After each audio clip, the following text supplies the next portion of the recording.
सोलापूर कृषी उत्पन्न बाजार समितीच्या निवडणुकीच्या पार्श्वभूमीवर श्री सिद्धेश्वर शेतकरी विकास पॅनलच्या प्रचारार्थ झालेल्या बैठकीत माजी आमदार दिलीप माने यांनी आपल्यावर आलेल्या राजकीय दबावाबाबत स्पष्ट भूमिका मांडली।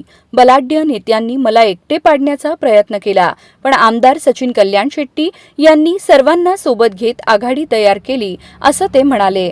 राष्ट्रवादी काँग्रेस, अजित पवार गट आणि ग्रामपंचायत सदस्यांच्या संयुक्त बैठकीत दिलीप माने म्हणाले, यशवंत तात्या माने आणि अजितदादा पवार हेच माझे नेते असून त्यांच्या नेतृत्वाखालीच आम्ही पुढे चालत आहोत।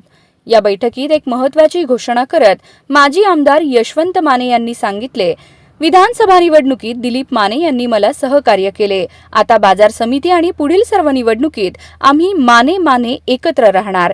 यामुळे राजकीय वर्तुळात पुन्हा एकदा माने जोडगोळी चर्चेत आली आहे।